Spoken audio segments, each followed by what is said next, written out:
Welcome back to RacingNews.com. Magic and Aaron here to talk about the Belmont Stakes. Aaron, it's less than 2 weeks away. It's time for your top five, and right now we've got a filly from Todd Pletcher looking to repeat what Rags to Riches was able to do for Todd Pletcher. Talk to us about Nest.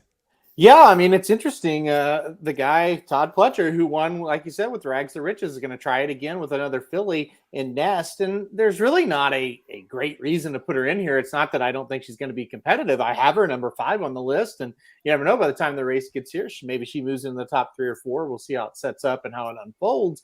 But, you know, this filly has done very well other than the loss in the Kentucky Oaks. But she ran a very solid second to a nice horse.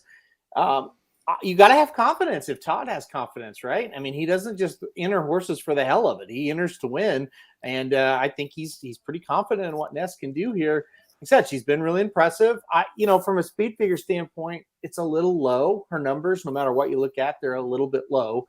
And so that's kind of the negative side of it. But I'll put her at number 5 for right now. I've got a lot of respect for Pletcher, obviously. And Nest has been very good on the track so far. And the breeding is there to win it. You know, it's funny. Rags to Riches beat Curlin, and Curlin is the sire of Nest. So everything comes full circle with this filly.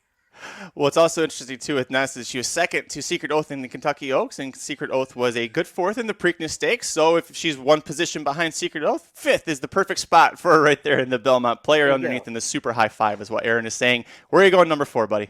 I put Creative Minister number 4. I thought the horse gained a lot of respect from me. I had him in 3rd in the Preakness, and he came in 3rd, so I was very proud of him there. He ran really well. He had a really nice trip. There's no question about it. Really heads-up ride for Brian Hernandez, and I think he'll do well here too. He's another horse that I think is bred to go 1.5 miles and should be able to handle it. So Creative Minister at number 4, he doesn't have the intrigue that Nest has, but he might just be a little bit faster than Nest. His speed figure suggests that he is. So, I think he certainly has earned his way into this race, and I think he's a solid contender. Obviously, I've got him at number 4. You're ready to start some controversy already at number 3 here. Tell the fans why Rich Strike, the Kentucky Derby winner, is this low. Well, I don't think being number 3 to win the Belmont is that bad of a thing, honestly. So if anybody's bad, I think that's on you and not me. I have a lot of respect for him. And, we actually did a video that you can find on YouTube now on our Racing News channel. And I said, hey, he can beat these horses. You look at it, you scratch the Derby off. Let's say it never happened, right? And let's say he went somewhere and prepped and looked good, and now he's here. You would think he's got a shot. And I think he's got a solid shot. He's working out very well. Obviously, Kentucky Derby winner.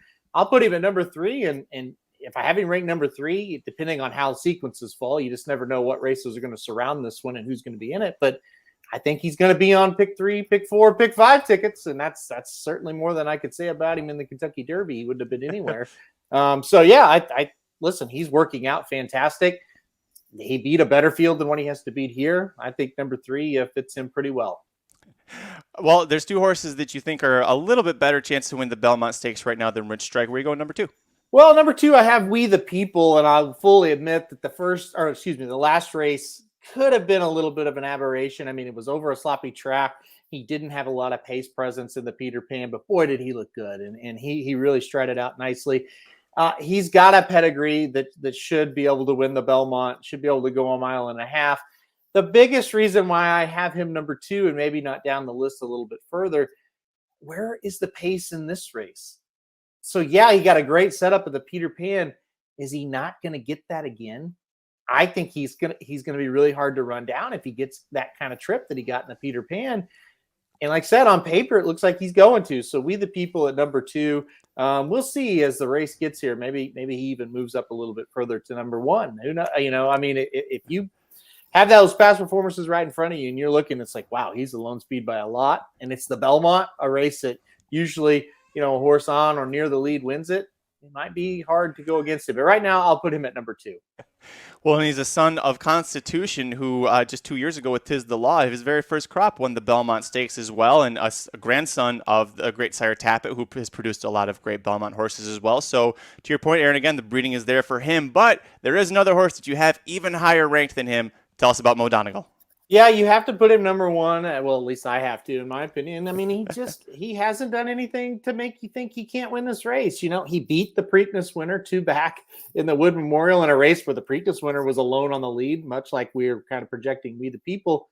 Mo Donegal win got him. And, a lot of people, and including you before we get on the air, is like, yeah, but it was a perfect trip. Well, he's got a pretty good rider in Irad Ortiz this time around, and kind of knows how to win races at Belmont Park. By the way, he knows how to win at Santa Anita, too. That was pretty impressive yesterday. But anyway, who's to say he's not going to get a good trip here? I think, he's going to get a much better trip than he did in the Kentucky Derby, where he was, he just camped out wide there. Turner for home was at 8 or 9 wide and just got out kicked a little bit. But I think all systems are go. Todd Pletcher knows how to win this race. Mo Donegal has been very, very consistent. Even the Kentucky Derby, when he finished 5th, he still ran. He still tried. So I'm on him here. He's already proven he can run down a loose on the lead horse in early voting, who, by the way, like I said, won the Preakness. So I'll stick with Mo Donegal here, at least for this week. Head over to racingdudes.com. We've got you covered with free picks for every race, every track across the country, and also full coverage of the Belmont Stakes as we build up towards that big June 11th day. But we're also covering the entire racing festival at Belmont Stakes weekend. So let us know in the comments below what you think about your top 5 for the Belmont Stakes. Make sure you like the video, subscribe to the channel. We'll see you at the track.